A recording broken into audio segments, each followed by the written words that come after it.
Hello guys, நம்ம இப்போ எங்கே போகிறோம் அப்படின்னா எங்களோட பெஸ்ட் ஃப்ரெண்ட் நிதிஷ் சிங்கா அவனை தான் பார்க்க போயிட்டுருக்கோம். யார் இந்த ஃப்ரெண்டு, யார் இந்த நிதிஷ் சிங்கா அப்படின்னு தெரிஞ்சுக்கணும் அப்படின்னா நம்ம பல வருஷத்துக்கு பின்னாடி போகணும். நிதிஷ் அவன் எங்களுக்கு ரொம்ப முக்கியமான ஒரு நண்பன். எங்கெங்கேயோ இருந்த நாங்கள் எல்லாரும் ஸ்கூல், காலேஜ் அப்படின்னு எங்களோட நட்பை வளர்த்துக்கிட்டோம். நாங்கள் பண்ணாத அலப்பறைகள் இல்லை, செய்யாத கூத்துக்கள் இல்லை. YFC என்னும் கூட்டுக்குள் எங்கள் நட்பை மேலும் வளர்த்து சிறகடிக்க ஆரம்பித்தோம். எப்போதும் தானும் சிரித்து தன் உடனிருப்பவர்களையும் சிரிக்க வைத்துக் கொண்டே இருப்பவன் தான் எங்கள் நண்பன். பெயரில் மட்டும் சிங்கத்தை கொண்டவன் அல்ல எங்கள் நண்பன் நிதிஷ் சிங்கா. நிஜத்திலும் அவன் சிங்கம்தான். சிங்கம் போன்ற தைரியம் கொண்டவன், நல்ல தலைமைக்கு சொந்தக்காரன். தன் அறிவுரைகளில் பல நேரம் வழி தவறி செல்லும் எங்களையும் சரியான வழியில் நடத்தியிருக்கிறான். ஒருவருத்தருக்கும் ஒருவர் விதமான நண்பர்கள் உண்டு.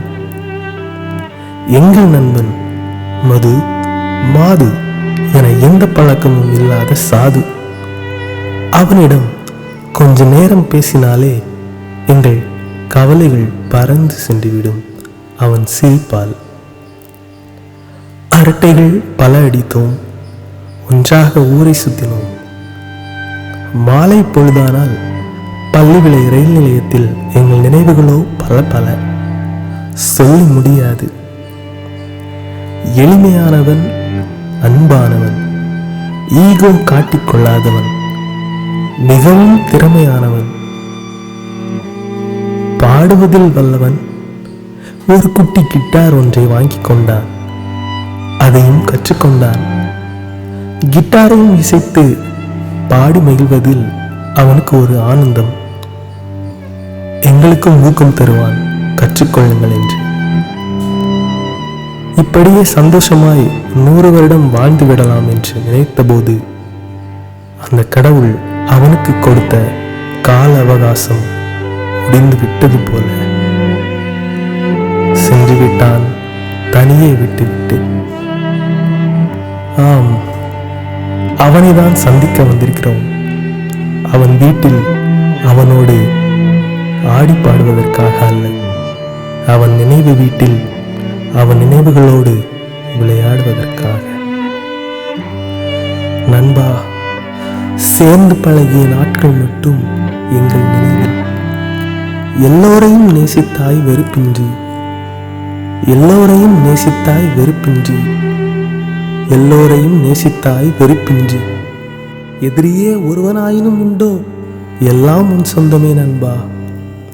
நீ மரித்த அன்று என் மனதில் குருதி கண்ணீர் வடித்தேன். நீ மரிக்கும் போதும் உன்னை என் மடியில் ஏந்திக் கொள்ள முடியவில்லை என்று. நீ மரிக்கும் போதும் உன்னை என் மடியில் ஏந்திக் கொள்ள முடியவில்லை என்று.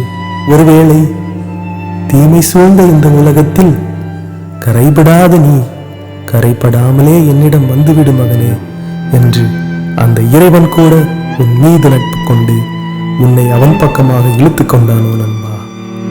என்றும் உன் நினைவுகளுடன் பூவில் இருக்கும் நாங்கள் சந்திப்போம் உன்னை ஒரு நாள்.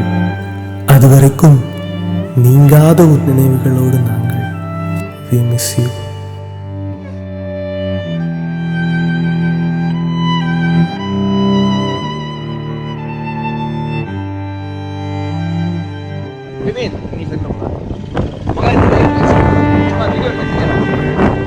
நாங்க எல்லாருமே கொடைக்கானல் டிராவல் பண்ணிட்டு